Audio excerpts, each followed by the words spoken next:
Jesucristo, magsiupo mo na po ang lahat. Good morning po sa inyong lahat.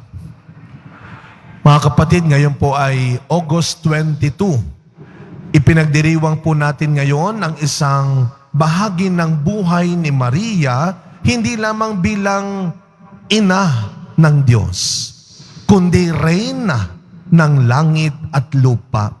Today is the queenship of Mary. Ginugunitan natin ang pagiging reyna ni Maria. Pero ang kanyang pagiging reyna ay hindi maihihiwalay sa kanyang pagiging ina. Ito po ay tinatag ni Pope Pius XII noong 1954. Bakit nga ba kailangan nating bigyan ng parangal si Maria bilang reyna? Pero uulitin ko po, ang kanyang pagiging reyna ay nagmula rin sa kanyang pagiging ina ni Jesus ng Poong Nazareno. Kaya yung ebanghelyong binasa natin ngayon ay ang tinatawag nating pagbati ng anghel kay Maria. The Annunciation. Nang ibalita ng anghel kay Maria, hindi na siya ay magiging reyna, kundi siya ay magiging ina ng Diyos. Kaya nga makikita ho natin at matututunan natin na ang karangalan ni Maria ay wala sa titulo lamang, ay wala doon sa korona, ay wala doon sa pamagat, ay wala doon sa kanyang trono. Ang karangalan ni Maria ay nagmula sa kanyang pagiging lingkod ng Diyos. At ito ang ipinapaalala sa atin ng pagdiriwang na ito, na ang pinakamataas na karangalang magagawa natin o ang pinakamataas na achievement sa buhay natin ay hindi lamang masusukat sa perang naipon natin, sa kayamanang nakuha natin. Alam nyo, kailan lamang meron akong nakilala, namumroblema silang pamilya sapagkat nagkakaroon ng away yung mga anak, as usual, dahil sa mana. Kaya sabi ng nanay ko, ay salamat, wala akong iiwan sa inyo. Hindi kayo mag-aaway-away, mawala man ako. Yun ang pinagtatalunan ng magkakapatid. Hanggang sa kailan lamang, muli silang nagsama-sama, nagkita-kita, at nagkausap.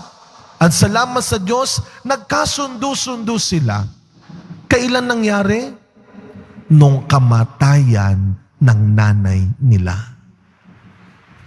Kaya ngayon, sa balik-balik sa Most Holy Trinity Parish, pinagdiriwang nila ang Our Lady of the Most Holy Trinity. Yan ang role ni Maria.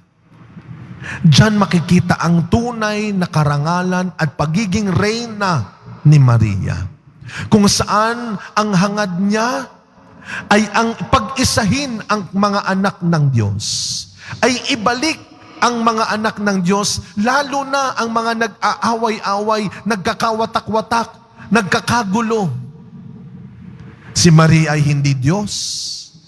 Hindi siya ang pinagmumulan ng grasya. Kaya ang bati ng anghel, bukod kang pinagpala, napupuno ka ng grasya. Hindi ikaw ang pinagmumulan ng grasya, ngunit ikaw ay binigyan ng dakilang grasya, ang pagiging ina ng Diyos. Kaya nga mga kapatid, sa pagkapatuloy ng ating misa, araw-araw, huwag natin hanapin sa titulo ng pangalan natin. Huwag natin hanapin sa laman ng bulsa. Huwag natin hanapin sa mga naipundar natin ang magiging karangalan at dignidad natin. Ito ay nandoon pa rin, kagaya ni Maria, sa araw-araw na pagtupad natin sa kalooban, sa turo ng Panginoong Hesukristo. Ngayon ay araw ng pagiging reyna ni Maria.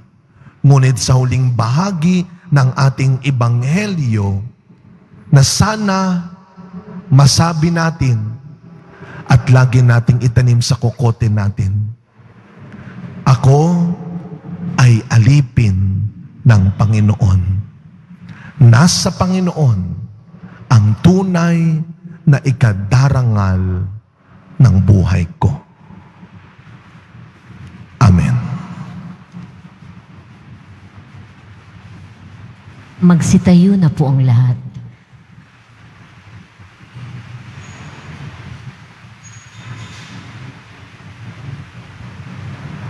Mga minamahal kong mga kapatid, manalangin tayo sa Diyos na ating Ama na gumawa ng mga dakilang bagay kay Maria at naghatid sa Kanya sa maluwalhating trono sa langit.